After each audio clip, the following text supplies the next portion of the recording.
Work hard in silence and let your success make the noise. कुछ तो खास बात रहती है जो ये सफल कामयाब लोग होते हैं वो हमसे कुछ अलग होते हैं। आखिर उनमें ये क्या खास चीजें हैं जो उन्हें बाकी लोगों से, आम जनता से, आम लोगों से अलग बनाती हैं। तो चलें आज हम इसी बारे में समझते हैं कि हम भी उस आम से खास कैसे बन सकते हैं और हम अपनी कामयाबी को कहाँ तक ले जा सकते हैं। नमस्कार, मैं हूँ हीलर स्वाति कुमार और मेरे इस YouTube channel magical journey of healing में आप सभी का स्वागत है। जैसे कि आज हम बात कर रहे हैं सफल होने के, कामयाब होने के कुछ टिप्स के बारे में। सबसे पहला टिप, सेल्फ डाउट को साइड में रखिए। हम लोग अपने आप ही चीजें इमेजिन करते हैं, अपने आप ही डाउट में आते हैं और बिना कोशिश के हार मान के बैठ जाते हैं कि नहीं, ये तो नहीं होगा। बिलीव यू मी, कुछ भी इम्पॉसिबल नहीं है। इम्पॉसिबल भी आई एम पॉसिबल से बना है। सो सबसे पहले आपने क्या करना है, एक लिस्ट तैयार कीजिए। आपको जो कमी लगती है, आपको जो डाउट्स लगते हैं, हर एक के प्रोज और कॉन्स, प्लस माइनस लिखिए। किस चीज के लिए आपको किस तरीके के एफर्ट करने हैं। सपोज आपने कोई कंपनी चलानी है, उसके लीगल एस्पेक्ट के बारे में पता कीजिए। ऐसे लोगों से मिलिए जो आपको फ्रूटफुल इंफॉर्मेशन दे सकते हैं, सही गाइडेंस दे सकते हैं। आजकल यूट्यूब, गूगल में तो हर कुछ मिल जाता है, लेकिन हाँ, अपना रिसर्च वर्क पूरा कीजिए। कमियों से हार कर मत बैठिए। आप किसी भी फील्ड में जाना चाहते हैं उसके बारे में इंफॉर्मेशन इकट्ठी कीजिए और कभी भी अपने आप को इंफीरियर मत समझिए। जब आप खुद को छोटा समझने लगेंगे तो बाकी दुनिया तो समझेगी ही। लोग तो मौके की तलाश में ही रहते हैं। सो सेल्फ डाउट के जगह कॉन्फिडेंस को अपना पार्टनर बनाइए और उसके साथ अपनी प्लानिंग को आगे बढ़ाइए। Dream big. सिर्फ सपने नहीं देखना है, सपनों को सच करने की कोशिश करनी है। जैसे एपीजे अब्दुल कलाम ने कहा था, dreams never let you sleep. सपने वो नहीं होते जो हमें सोने देते हैं, सपने हमें जगाए रखते हैं, हमारे अंदर वो आग भर देते हैं कि नहीं, इस काम को हमें किस तरीके से करना है, हमें अपने सपने को पूरा करना है। अपने आप को दूसरों से कम ना समझें। अगर हम एपीजे अब्दुल कलाम की बात कर रहे हैं तो वो भी एक न्यूज़पेपर वेंडर थे, घर घर जाकर न्यूज़पेपर बांटा करते थे।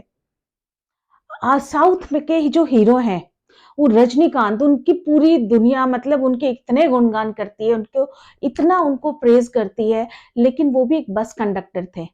हमारे देश को चलाने वाले, उनकी भी शुरुआत एक चाय से हुई है। तो ये जो सारी चीजें हैं, इनसे हम इंस्पायर हो सकते हैं। उन लोगों से दूर रहिए जो कि आपको नीचे पुल डाउन करते हैं।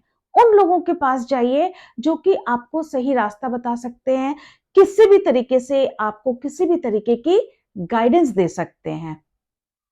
एक और टिप है, 100% डेडिकेशन एंड फोकस। यहाँ मैं आपको नारायण मूर्ति के एग्जाम्पल देना चाहूंगी, क्योंकि ये होता था कि अगर वो आईआईटी नहीं है तो वो इस मुकाम तक कैसे पहुंच पाते।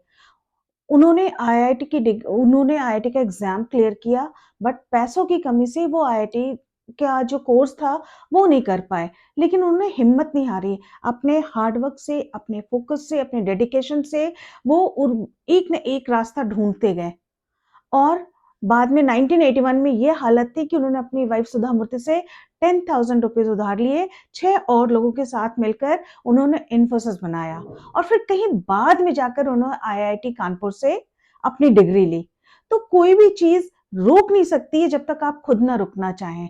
सुंदर पिच्चई बहुत अच्छे, बहुत एजुकेटेड नहीं थे, बहुत मतलब उनकी क्वालिफिकेशन ऐसी नहीं थी कि वो बिल्कुल 100% जो आजकल बच्चे करते हैं कि उनका वो परसेंटेज का, एक जो परसेंटाइल का जो टारगेट होता है उसमें उलझे रहते हैं। जरूरी नहीं है जिनके 100% आ रहे हैं, जिनके 99% हैं, वही सक्सेसफुल हों।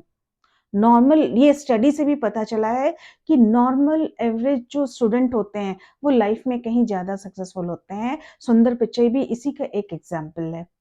सो 100% डेडिकेशन, 100% फोकस। इसके बाद हम बात करते हैं दूसरों के टाइम के वैल्यू की, पंक्चुअलिटी की और अपने टाइम को भी वैल्यू करने की। कभी भी किसी भी तरीके की मीटिंग में, अपॉइंटमेंट में लेट नहीं हों। दूसरे के टाइम को वैल्यू करें।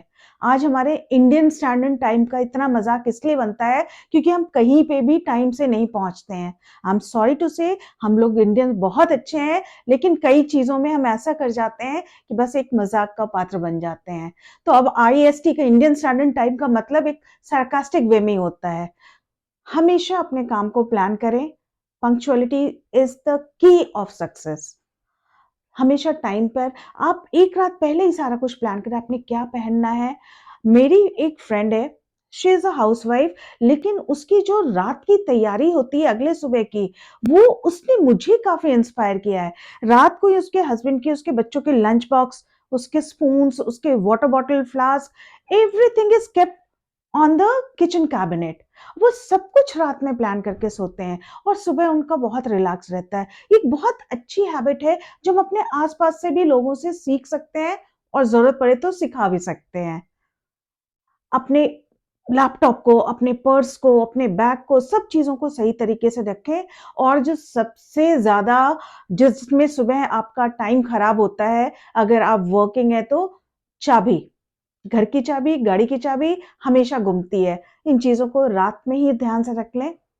अगर आपने कहीं 10 बजे पहुँचना है, अगर आपकी कहीं 10 बजे की मीटिंग है, अगर तो आप हमेशा इस चीज़ को, अपने आप को 5 मिनट या 10 मिनट पहले का टारगेट दें।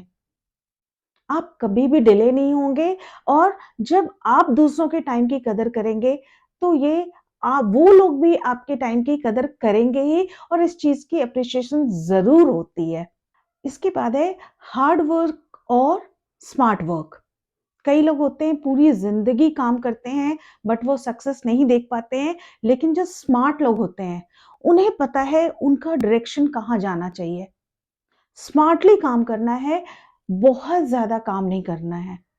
अपने आप को उस तरीके से चैनलाइज़ कीजिए, लाइक अगर आप एक आर्टिस्ट हैं, अपने फ़ील्ड को, अपने नॉलेज को देखिए कि आपका इंटरेस्ट किस तरफ है।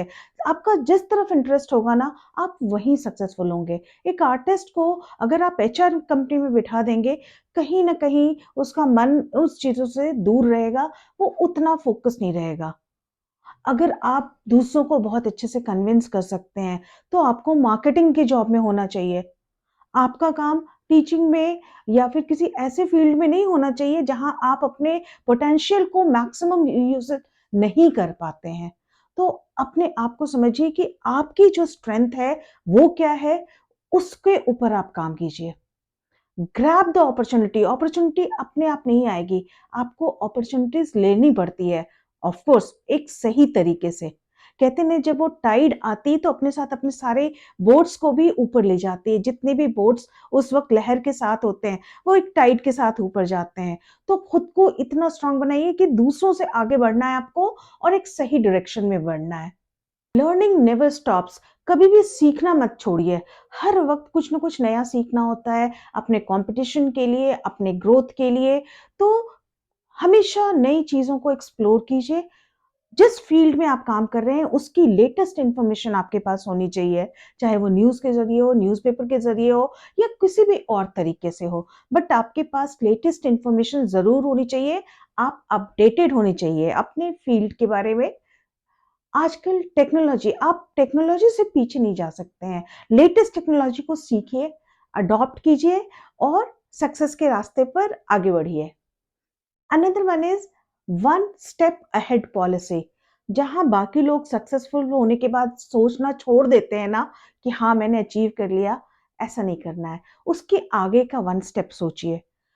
हम लोगों के दिमाग पर ह्यूमैनिटी का, अपनी कम्युनिटी का बहुत इम्पैक्ट है।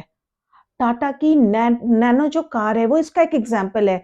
टाटा ने एक अपना एक लेवल अचीव कर लिया बट वो रुके नहीं। उन्होंने उसके बाद कम्युनिटी के लिए सोचा कि एक छोटी फैमिली के लिए कम कॉस्ट में कैसी कार हो सकती है। नैनो कार उसका एग्जाम्पल है। तो ऐसे ऐसे छोटे छोटे एग्जाम्पल्स हमारे पास बहुत हैं। बहुत सारे ऐसे फर्म्स और ऑर्गेनाइजेशन हैं जो कि किसी न किसी एनजीओ से कनेक्टेड हैं और बहुत अच्छा कर रहे हैं। आमिर खान, उन्होंने भी कुछ-कुछ गाँव अडॉप्ट किया है, जैसे मैंने रीडिंग में पढ़ा है। तो जो भी हमारे आस-पास देखेंगे आप, हर कोई एक टाइम के बाद किसी न किसी सोशल कॉज़ में, किसी न किसी सोसाइटी के साथ किसी तरीके से उनके वेलफेयर के लिए जुड़े हुए हैं और इसका एक बहुत पॉज़िटिव इम्पैक्ट पड़ता है। तो हमें इस चीज़ के बारे में जब आपकी अपनी सफलता आपके लेवल तक आ गई है, तो आप उसको और आगे 1 स्टेप अहेड कैसे ले जा सकते हैं, लोगों से कैसे जुड़ सकते हैं, क्योंकि जितना नाम होता है, उतना ही लोग आपको पहचानते हैं। ये कुछ टिप्स थे जो कि आपको सक्सेसफुल बनने में हेल्प करेंगे, बट हाँ, सबसे इम्पोर्टेंट बात, कभी भी फेलियर को हार्ट पे मत लीजिए, दिल से मत लगाए रखिए कि मैं हार गया और कभी भी सक्सेस को सर पर मत चढ़ने दीजिए कि प्राउड वाली फीलिंग, घमंड वाली फीलिंग अपने अंदर नहीं आने दीजिए। छोटी-छोटी टिप्स हैं, छोटी-छोटी बातें हैं जो आपको ऑलरेडी पता हैं, बट हाँ, कहीं न कहीं एक छोटे रिमाइंडर की ज़रूरत होती है। कोशिश की है मैंने, हो सकता है आपको उससे मदद मिले। तो आज के लिए बस इतना ही, मिलेंगे फिर एक अगले वीडियो में, एक नए टॉपिक के साथ, एक नए जोश के साथ। तब तक के लिए please like, follow and subscribe my channel. Thank you, take care.